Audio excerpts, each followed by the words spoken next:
What brought you out here? 40-foot van. And you Should wanted be to a head... bus driver in Brooklyn. Yeah? You want something I new? wanted to get away from people with asking a lot of questions. All Do right. that out so I can get some sleep. You are a New Yorker. Oh. Driving through the Pacific Northwest, I entered the U.S. from Canada near tiny Tonasket, Washington. It was around midnight, and I pulled into the only motel in town, Red Apple Inn. Chris, the owner, met me at the front desk. The old Greek from Brooklyn offered me a few bedtime stories about his life. Well, you're way off. Had 20 years to that. You're in your 70s? 77. Oh. Or 1940. Wow. That's what running does to you. See that time, 3:29? That's 8 minutes a mile. Hear me coming over for, right here. Marine Corps Marathon down in D.C. This is you here? This guy? Yeah, that guy. See him over there, too. That's a 5K. That's out of Arlington over here. See this? You did a 5K in 21 and a half minutes? Yeah, it's pretty good, right? Yeah, man. That's 7:10? The most I ever ran was a 40-mile race and a 50-mile race. With me and my friend, we were out drinking the night before. My father was a Greek, and he passed away when I was a kid. And my mother was German, and she was here in the 30s. When she passed away, I went through her things, and here it is, alien registration card, and big stamp on it. Enemy alien was on there. Wow. Yeah. Well, you know, look what they did to the Japanese. They put them in concentration camps over here. And so she tried to hide the fact that she was German, you know, so that's why I can't speak German. But I came to an area in Yorkville, in Manhattan. It was, and in the 30s, it was the American Nazi Party. Wow. Did you realize that? I can believe it, but it's hard to believe. And you used to have parades, America. You see the American flag and the big Swastika, yeah. On Madison Square Garden, yeah. Go into your history, you see that. You know, it's, well, even the communists, they had Right. the Daily Worker in New York. Yeah, you know. well, they still do. That still hangs on. My mother worked in Prager and Rubin, factory worker, you know. She standing on her feet all the time. So were you poor? Oh, dirt poor. Used to live in a 81st Street in York and First Avenue. There was a lot of gangs. In fact, we had so many kids in one block, they designated, we were called the downer blocks and they were called the upper blocks. There was that many kids in the block. And you didn't have a father, so were you out causing trouble? No, I was with the gang. Would you fight the other gang? Oh yeah, we had a lot of rivals. Yeah. When you grew up in my gang, you either had to be fast and a good runner and pretty good with your fists. This was me when I was 16 years old. And they got the black guy, my name, and they got my name is the black guy. Oh yeah, they did. I was the Golden Gloves. What would you fight over? Well, we just didn't like some of the guys there. Would you plan the fights? No, it was spontaneous, like, you know, and always silly things, I guess. Did anyone ever get seriously hurt? No, not really. It was more of showing your macho-ism, like, they sort of picked on this one fella. He was like an individual, but I guess he was hitting on the wrong girl, and they worked him over a couple of times, but... Were the gangs multicultural? Or was it no, just all white.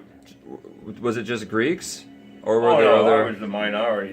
In my tenement building, there was old Aries, the Shementis, the Healy's. It was mixed. It was like the United Nations in my block. Of Europeans? Europeans, yeah, mostly Europeans. Remember one time a black family moved in, you know, I was a young fella, and the next day all the windows were smashed in the windows. Theirs? Yeah, they moved out, you know. It was, you know. Oh, the pump was part of the ritual of growing up in New York. You turn the water on, the pump there, and you put a board on there, and you reach the other side of the street, and you know, the girls came down and grabbed the girls and throw them under. Oh, it was unbelievable. From the From the fire hydrant? Oh yeah, fire hydrant. Yeah. Okay. That was, and you take the water and when you're a kid, you take and you cool off the sidewalk. Everybody's on the stoop there, and it was sort of a ritual, you know. You sit in the stoop and talk, and the pump was on, and the cops used to come around and shut it off. Soon they left the block, someone turned it back on again, you know. But there was a water shortage one year, and they you know, they made a definite effort to shut it down all the time. But then we put a wooden barrel on it, and they couldn't shut it off because the barrel was over there, and it just didn't want to get their clothes wet, the uniform, so they just let it go on. we had a boat up in me and my friend Charlie. He's still living. We were coming down the East River, and there's a lot of parks that straddle the East River, you know.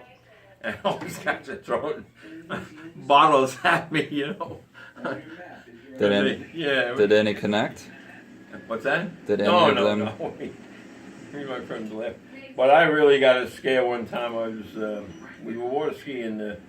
My friend Charlie was driving, and I fell off the ski. So you gotta hold the ski up so nobody comes and runs you over. You know, it's an indication. And I'm waiting for him to turn around and come and pick me up. And all of a sudden, I feel something rub up against my leg, and you know, I just didn't move, and it just rubbed. It must have been, I don't know how big it was, but man, you never seen a guy jump in the boat so fast. And I was told later on that the sharks, they see something and they rub up against it like this. Man, I was so afraid. Oh my gosh. Jump right in the boat, man, and get out of there. I drove a bus in Brooklyn when there was a blackout. Oh. And I was waiting on Fulton and Ralph Avenue, and the light, all the lights went out. Yeah. And there was a liquor store on the corner, and next thing you heard, smash! They got all the whiskey. And I usually we go across Ralph Avenue and run into Broadway and take Broadway down to Williamsburg. And people used to drive their cars, and there was a lot of furniture stores over there. And they put the chain around the iron gates, pull the iron gates off, and go in there and look for whatever they... Wow. So subsequently, there was no light, so they go in with torches. They see what they wanted, they drop the torch, and the whole place went up. My. Yeah, that was tough for business owners. Oh, it was really like... This was Brooklyn? Brooklyn, oh yeah. When you came here, you were an outsider. You're a New Yorker. Still an outsider. You gotta have a couple of generations before they recognize you. I'm the only guy in town who buys the New York Times. Want the New York Times? Want to read it? Do they treat you like an outsider, or do you belong? Sometimes they... the guy had an orchard next to... I was there for around 10 years. So I asked him my name. He says, "Oh, you're the New Yorker." So that's how he referred me. I have a lot of friends around here. Yeah. So you feel like you belong, and it's a place you enjoy living in?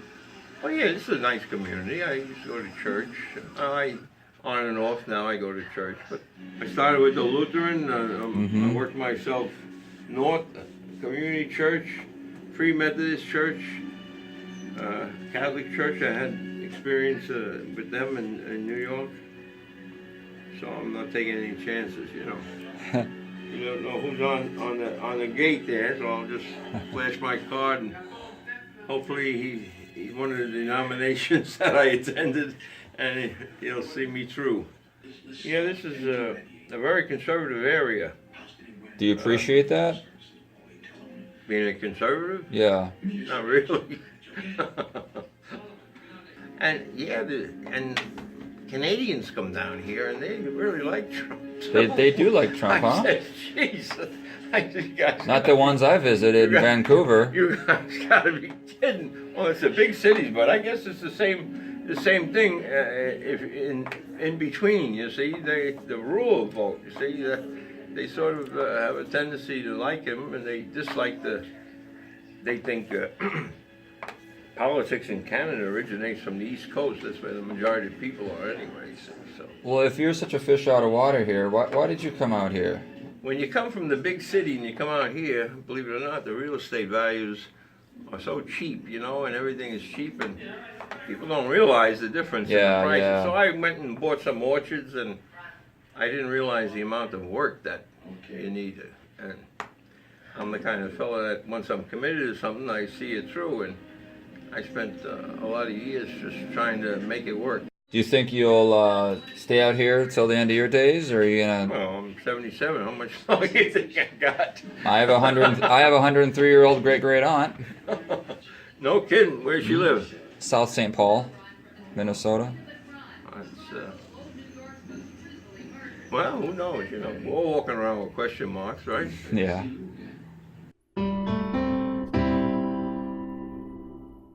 Hey, hope you enjoyed the video. Like and let us know below your reactions.